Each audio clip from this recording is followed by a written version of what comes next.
చందమామ కథలు. దేవత, దయ్యం. వరదేశ్వరం అనే గ్రామ పొలిమేర్లలో గ్రామదేవత గుడి ఒకటి ఉండేది.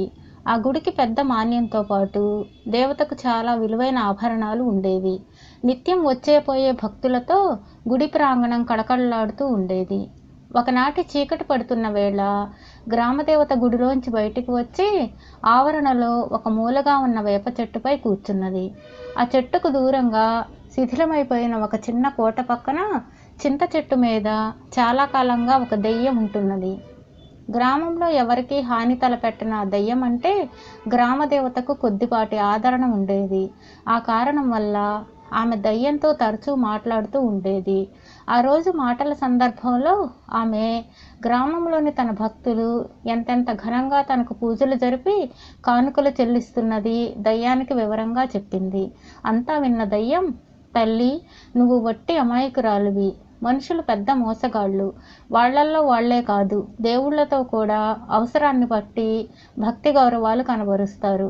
నిన్ను అడ్డం పెట్టుకుని నీ సొమ్ము తింటూ బతికే పెద్ద మనుషుల్లాంటి వాళ్ళు ఈ గ్రామంలో కొందరున్నారు అన్నది. ఆ మాటలకు గ్రామదేవతకు కోపం వచ్చింది. ఆమె దయ్యంతో, నీకు మనుషులంటే అక్కసు, అందువల్లనే ఇలా మాట్లాడుతున్నావు. నా భక్తులు నేను గీసిన గీటు దాటరని రుజువు చేయమంటావా అన్నది. ఆ సమయంలో గ్రామ భూత వైద్యుడు అక్కడికి వచ్చి గుడి చుట్టూ ప్రదక్షిణ చేయసాగాడు. గ్రామదేవత దయ్యానికి వాడిని చూపించి, వీడు ఎన్నాళ్ల నుండో నన్ను కొలుస్తున్నాడు. పాపం, చాలా బీదవాడు. ఈ రాత్రే ఇతన్ని అనుగ్రహించబోతున్నాను అన్నది. అలాగే తల్లి, వీడు నీ పట్ల ఎంత భక్తి గలవాడో పరీక్షించేందుకు నాకు అవకాశం ఇవ్వు. నేను వాడికి నా చేతనైన సాయం చేస్తాను అన్నది దయ్యం. ఆ రాత్రి దేవత భూత వైద్యుడికి కలలో కనిపించి తాను వాణ్ణి కటాక్షించినట్లు చెప్పి ఉదయాన్నే ఆలయ ధర్మకర్తను కలుసుకోమన్నది. తరువాత ధర్మకర్తకు కలలో ప్రత్యక్షమై భూత వైద్యుడికి ఆలయంలో లెక్కలు చూసే పని ఇవ్వమని ఆజ్ఞాపించింది. తెల్లవారుతూనే భూత వైద్యుడు ధర్మకర్తను చూడబోయాడు. ధర్మకర్త ఏమీ ఎరగనట్లే భూత వైద్యుడిని అడిగి సంగతి తెలుసుకొని, అయ్యో, అమ్మవారు నీతో అలా అన్నదా? నాతో ఆ తల్లి ముందుగా మాట మాత్రమైనా చెబితే బాగుండేదే.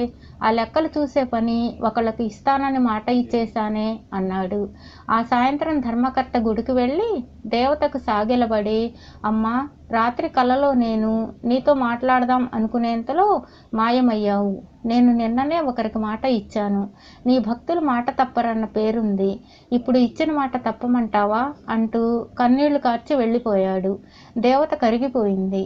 ధర్మకర్తకి ఇంకాస్త ముందే చెబితే బాగుండేదేమో అనుకున్నది. భూత వైద్యుడికి ఆ పని ఇస్తే తాను సొమ్ము దొంగిలించడం సాధ్యపడదని ధర్మకర్త ఈ కపట నాటకం ఆడిన సంగతి దేవతకు తెలియదు. అదంతా దయ్యం గమనిస్తూనే ఉన్నది. ఆ రాత్రి అది భూత వైద్యుడి కలలో కనిపించి, నువ్వు నాకు పగవాడివైనా నీకు సాయపడదామని వచ్చాను. నేను ఈ ఊరి గ్రామాధికారి కూతుర్ని పట్టుకుంటాను. నువ్వు తప్ప ఏ మంత్రగాడికి లొంగను. నువ్వు వస్తేనే నేను ఆమెను వదులుతాను. జనంలో నీకు పేరుతో పాటు డబ్బు కూడా వస్తుంది అన్నది. భూత వైద్యుడు ఎంతో సంతోషంగా ఒప్పుకున్నాడు. ఆ మర్నాడే గ్రామాధికారి కూతురిని దయ్యం పట్టినట్లు వాడికి తెలిసింది. తన గొప్పతనం చూసేందుకు 1-2 రోజులాగి నెమ్మదిగా గ్రామాధికారి ఇంటికి వెళదాం అనుకున్నాడు వాడు. దయ్యం భూత వైద్యుడికి సహాయపడటం తెలిసి గ్రామదేవత వాడికి ఆ రాత్రి కలలో కనిపించింది. వాడు ఎంతో నిష్ఠూరంగా, ఏం తల్లి, అసలే దరిద్రుణ్ణి, దానికి తోడు నన్ను అవమానాల పాలు కూడా చేస్తున్నావు అన్నాడు. దేవత వాడితో, పొరపాటు జరిగిపోయింది.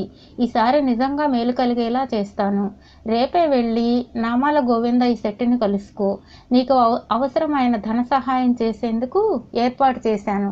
కానీ ఒకటి గుర్తుంచుకో, నిజంగా నా మీద నీకు భక్తి ఉంటే మరెవరి సహాయాన్ని ఆశించకు అన్నది.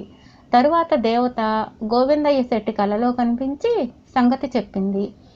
శెట్టి ఎంతో భక్తిగా, నీ ఇష్టమే నా ఇష్టం తల్లి అన్నాడు.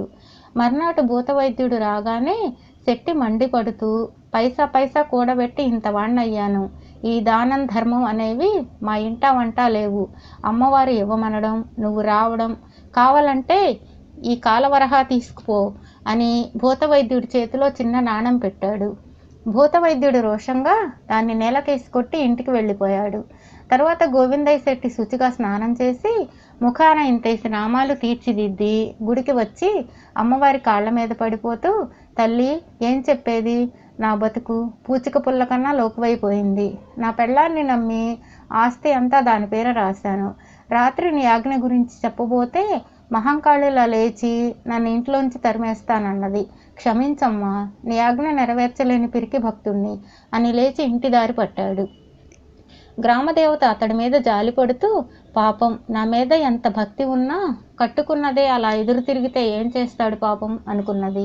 భూతవైద్యుడు 4 రోజుల తరువాత గ్రామాధికారి ఇంటికి వెళ్ళి ఎవరికీ లొంగని దయ్యాన్ని 4 మంత్రాలు చదివి పారద్రోలాడు. వాడికి గ్రామాధికారి చాలా ధనం బహుకరించాడు. వాడికి గ్రామంలోనే కాక చుట్టుపక్కల గ్రామాల్లో కూడా గొప్ప భూతవైద్యుడన్న పేరు వచ్చింది. ఈసారి దయ్యం వాడిని ముందుగా హెచ్చరించిపోయి పక్క ఊరు జమీందారు కూతురును పట్టుకున్నది. భూతవైద్యుడికి తన మీద కన్నా దయ్యం మీద ఎక్కువ నమ్మకం కలగడం చూసి సహించలేక గ్రామదేవత ఒక రాత్రి వాడి కలలో ప్రత్యక్షమైంది. వాడు 2 చేతులు జోడించి, తల్లి, నీకు నీ మేలుకు దండం, ఏదో దయ్యం పుణ్యమా అని లక్షణంగానే బతికిపోతున్నాను, నన్ను వదిలేయి అన్నాడు. గ్రామదేవతకు వాడి మాటలు అవమానంగా తోచినా శాంతించి, చూడు, నీకు ఇదే నా చివరి సాయం. ఈ మధ్య కొంతకాలంగా రామకోటి రాస్తున్న శివకోటయ్యను కలువు. అతనికి చాలా ఆస్తి ఉంది. వారసులంటూ ఎవరూ లేరు. నీ సంగతి చెబుతాను. ఆ తర్వాత ఇక దయ్యంతో పొత్తు పెట్టుకోనని మాట ఇవ్వు అన్నది. భూతవైద్యుడు అయిష్టంగానే దేవతకు మాట ఇచ్చి మర్నాడు శివకోటయ్య దగ్గరకు వెళ్ళాడు. ఆ సమయంలో ఆయన దీక్షగా రామకోటి రాస్తూ భూతవైద్యుడిని కొంచెం ఆగమన్నాడు. ఒక పావుగంట తర్వాత ఆయన తల ఎత్తి భూతవైద్యుడికేసి వింత పడుతున్నట్లు చూస్తూ, రాత్రి అమ్మవారిని గురించి చెప్పింది. ఆవిడతో అనలేదు కానీ ఆవిడ్ని కొలిచనన్నాళ్ళు నాకు ఏదీ అచ్చి రాలేదు. ఇప్పుడు రామకోటి రాస్తుంటే ఎంతో మనశ్శాంతిగా ఉంది. ఇది పూర్తయితే ఇక పుణ్యానికి కొదవంటూ ఉండదు. నా ఆస్తి నాకు నచ్చిన వాళ్ళెవరికైనా ఇచ్చిపోతాను అన్నాడు. భూతవైద్యుడి అవమానంతో కుంగిపోతూ ఇంటికి వెళుతూ ఉండగా దారిలో జమీందారు నౌకరు వాడిని కలుసుకొని జమీందారు కూతురుకు దయ్యం పట్టిన సంగతి చెప్పాడు. వాడు సరాసరి జమీందారు ఇంటికి వెళ్ళగానే ఆయన వాడికి మర్యాదలు చేసి తన కూతురున్న గది చూపించాడు. భూతవైద్యుడి గదిలోకి వెళ్ళి తలుపులు మూయగానే జమీందారు కూతురును పట్టిన దయ్యం చప్పట్లు చరిచి కేరింతలు కొడుతూ, నాకిక్కడ చాలా బాగుంది, రుచికరమైన భోజనం, మెత్తని పరుపులు, నేనిక్కడే ఉంటాను, నీ దారిని నువ్వు వెళ్ళిపో అన్నది. దయ్యం ఇలా అనేసరికి భూతవైద్యుడికి నెత్తిన పిడుగు పట్టినట్లయింది. తన దయ్యాన్ని వదిలించకపోతే జమీందారు ఆగ్రహించి కొరత వేయిస్తాడు. దయ్యమేమో వదిలిపోనంటున్నది. ఈ చిక్కు నుంచి బయటపడటం ఎలాగో తెలియక వాడు దిగులతో ఇంటి దారి పట్టాడు. ఆ రాత్రి భూతవైద్యుడికి ఎంతకు నిద్ర పట్టింది కాదు. చివరకు రాత్రి 3వ జాము జరుగుతుండగా వాడికి చిన్న కునుకు పట్టింది. ఆ సమయంలో గ్రామదేవత వాడికి కలలో కనిపించి, ఎంతైనా దయ్యం దయ్యమే, ఆ సంగతి మరిచి నువ్వు చిక్కుల్లో పడిపోయావు, ఇలా చెయ్యి అని ఒక ఉపాయం చెప్పి అంతర్ధానమైంది. మర్నాడు వాడు ఒక పెద్ద గాజు జాడీలో జమీందారు ఇంటికి వెళ్ళాడు. దయ్యం గాజు జాడీని చూస్తూనే, ఇదేమి వింత, లోపల పట్టుకుచ్చులా ఉయ్యాలలా తమాషాగా ఉంది అని అడిగింది.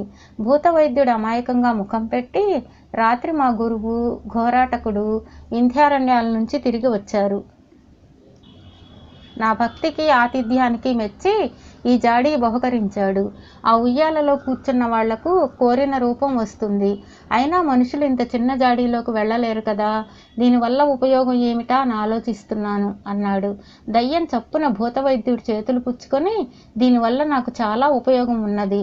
నన్ను ఎంతో కాలంగా గొప్ప అందాల రాశి కావాలన్న తపన పట్టి పీడిస్తున్నది. నన్ను ఒకసారి గాజు జాడీలోకి పోయి కుచ్చుల ఉయ్యాలలో కూర్చొనియ్యి అంటూ పొగ రూపంలో జాడీలోకి వెళ్ళింది. భూతవైద్యుడు చప్పున జాడీ మూత బిగించాడు. జరిగిన మోసం గ్రహించిన దయ్యం కీచుమంటూ, ఇది ద్రోహం, అన్యాయం అంటూ గెంతసాగింది. భూతవైద్యుడు పెద్దగా నవ్వి, జమీందారు కూతురుని వదలనని నువ్వు నా ప్రాణం మీదకి తెచ్చావు. నువ్వు దయ్యానివి, నేను మనిషిని. మనిషిగా ఆ మాత్రం ప్రయోజనం ఆశించకపోతే నేను తోటి మనుషుల మధ్య కూడా బ్రతకలేను. ఇదంతా గ్రామదేవత చలవే అని గాజు జాడీతో పాటు దయ్యాన్ని భూస్థాపితం చేశాడు. జమీందారు చాలా సంతోషించి భూత వైద్యుడికి 5 ఎకరాల పొలం బహుమానంగా ఇచ్చి కాలుకి వెండి కడియం తొడిగించి గుర్రం మీద గ్రామంలో ఊరేగింపు చేయించాడు. ఇంత జరిగాక గ్రామదేవతకు ఒక సత్యం తెలిసి వచ్చింది. తాను మనుషులందరూ మంచివాళ్లే అనుకుంటున్నది. దయ్యం దృష్టిలో అందరూ చెడ్డవాళ్లే. కానీ వాస్తవం ఏమంటే మనుషుల్లో మంచి చెడు రెండూ ఉంటాయి. ఇవి గ్రహించాక గ్రామదేవత పనిగట్టుకుని భక్తుల కలల్లోకి రావడం, మాట్లాడటం మానేసి మౌనం వహించింది.